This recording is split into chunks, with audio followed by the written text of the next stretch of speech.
J'ai fait un constat le 31 décembre au moment de définir mes nouvelles résolutions pour l'année suivante, à savoir l'année 2026. Ce que j'ai découvert, c'est que l'erreur que font la plupart des personnes, c'est de définir de nouvelles résolutions sans avoir pris le temps de faire un bilan de l'année précédente. Moi, j'avais déjà défini mes nouvelles résolutions, donc j'avais pris le temps de marcher. J'aime beaucoup marcher parce que ça me permet de réfléchir beaucoup à ma vie. Et lorsque moi je ne marche pas à un rythme élevé. La plupart des personnes marchent rapidement. Moi, je n'ai jamais réussi à comprendre. Et moi, c'est même depuis tout petit, et je ne sais pas pourquoi, mais j'aime marcher lentement, admirer le paysage. Cela me permet d'avoir une clarté d'esprit. Et la raison pour laquelle j'aime énormément marcher, ça me permet d'avoir l'esprit beaucoup plus clair. Pourtant, lorsque je marche rapidement, c'est parce que j'ai un objectif bien précis. Parce que soit je suis en retard, soit il y a un événement pour lequel je dois être à l'heure. En tout cas, c'est parce qu'il y a un objectif derrière. Mais si je n'ai aucun objectif, alors moi je marche lentement. Et lorsque je décide de marcher volontairement, c'est parce que je veux clairement nettoyer mon esprit, avoir l'esprit beaucoup plus clair. Donc le 31 décembre, ce que j'ai fait, c'est que je suis sorti de la maison, j'ai marché de manière à réfléchir un peu beaucoup plus de manière générale sur ma vie, sur les aspects les plus importants, sur les aspects négatifs, sur les aspects positifs, sur ce que je devrais améliorer, sur ce que je devrais éliminer, sur ce que je devrais conserver. Bref, de faire un briefing, un aperçu général afin de déterminer les pistes à améliorer pour l'année suivante et même sans avoir fait un récap sur les vidéos ou bien des vidéos, les photos ou bien les vidéos qui sont présentes dans ma galerie. J'avais déjà fait un aperçu de comment s'est déroulée mon année et je définir la direction à suivre pour l'année 2026. Et le soir, vu que le 31 décembre, c'est là où beaucoup de personnes font des petits récaps là et commencent à saturer les statuts WhatsApp. Donc moi aussi, après avoir consulté plusieurs statuts WhatsApp de mes proches, du moins des personnes dont j'ai la possibilité de voir les statuts WhatsApp, j'ai commencé à regarder ma galerie et voir un peu ce que j'ai pu réaliser, ou bien pas réaliser, du moins comment s'est déroulée mon année. Et là, je me suis prêté à l'exercice que font la plupart de mes proches, du moins la plupart des personnes dont j'ai la possibilité de voir les statuts WhatsApp. Je me suis prêté à l'exercice et finalement, je me suis rendu compte que mon année 2025 était beaucoup plus rythmée par le fait de partir à la salle de sport. Et si je regarde beaucoup plus attentivement mon physique en début d'année 2025 et mon physique en fin d'année 2025, bien que je n'ai pas eu la régularité escomptée, la régularité souhaitée, je peux quand même noter une nette amélioration. Donc, naturellement, on pourrait penser que bon, dorénavant, si je veux avoir les résultats au niveau de mon apparence physique, alors je devrais mettre beaucoup plus l'accent sur la régularité. Ce qui est un point également sur lequel j'aurais pu miser. Mais j'ai décidé de m'orienter vers un autre élément beaucoup plus, j'espère, qui aura beaucoup plus d'impact.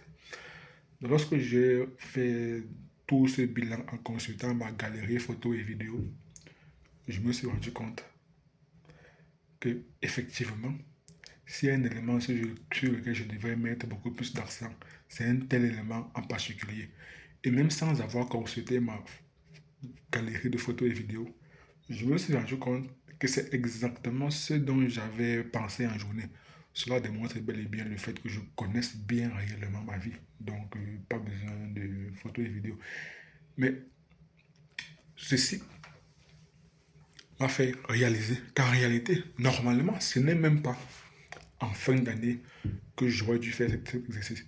Bien qu'il m'arrive de marcher beaucoup plus régulièrement, de manière à faire beaucoup plus régulièrement le point sur ma vie et savoir qu'est-ce qui a amélioré, qu'est-ce qui a corrigé, qu'est-ce qu'il faut conserver de manière à constamment m'ajuster. C'est un truc que je fais régulièrement. Je me suis rendu compte que je devrais avoir des éléments, je devrais avoir des outils de mesure de manière à constamment ajuster ma stratégie. Toujours, toujours.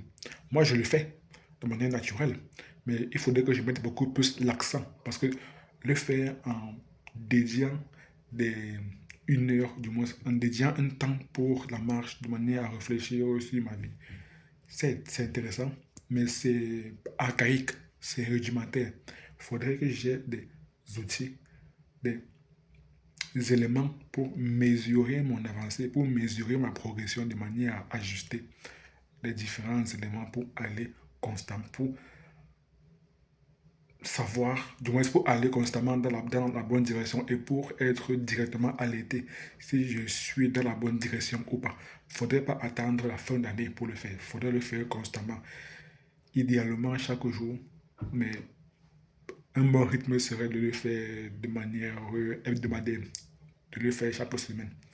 Et sinon là, l'erreur que font la plupart des personnes n'ont même pas des outils de mesure, avancent seulement comme ça dans le vide.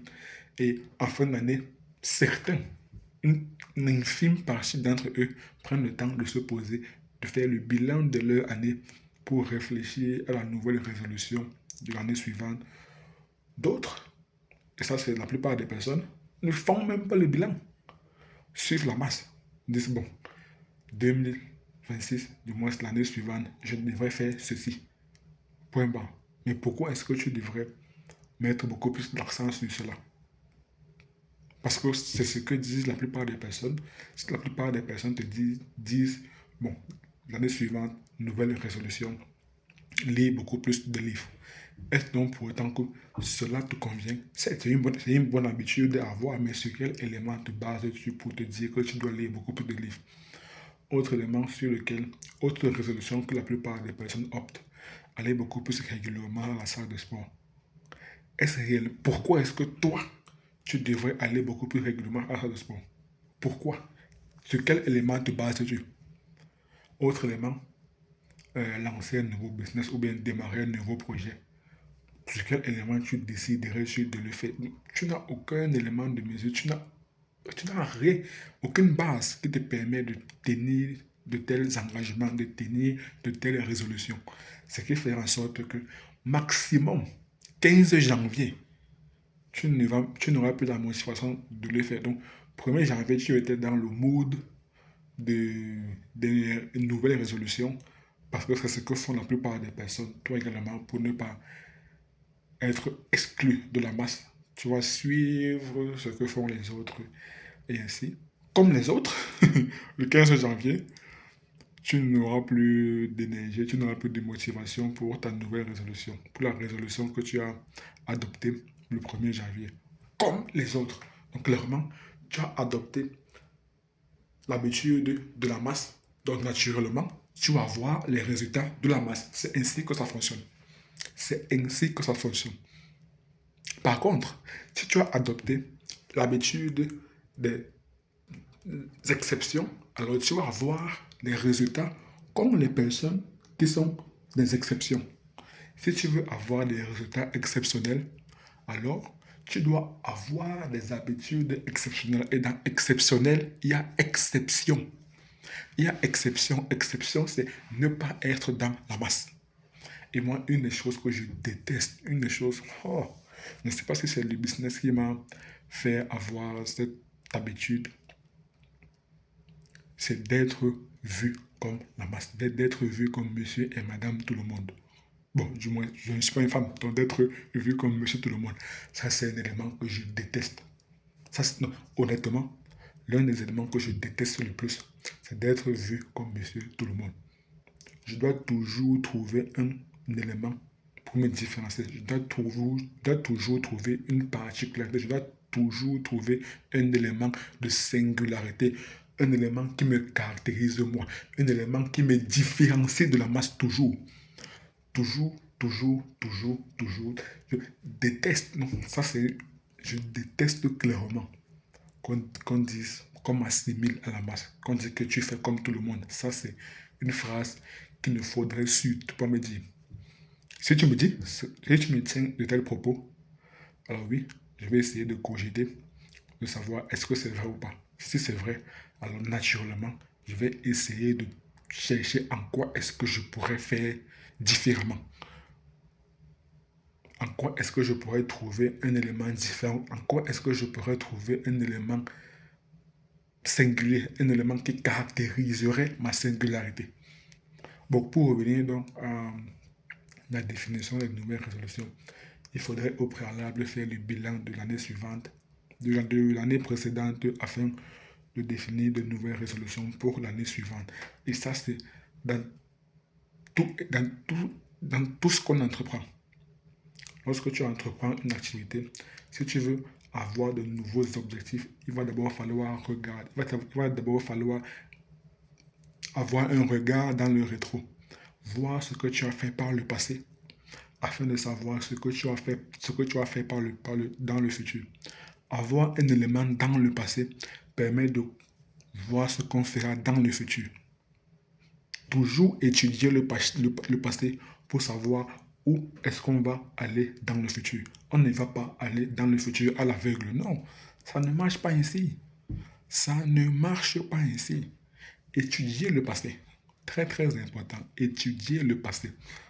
Si on veut avoir les réponses à nos questions, il va falloir étudier le passé. Il y a un historique. Il y a un historique. Si tu n'as aucun historique, donc si par exemple tu veux démarrer un nouveau projet comme ça, alors commence par faire des choses de manière à générer un historique et par la suite, sur la base de cet historique que tu as pu avoir, tu seras en mesure d'avoir des décisions beaucoup plus éclairées. Ça, c'est comme ça qu'on définit de nouvelles résolutions. Ça, c'est ma manière de définir de nouvelles résolutions.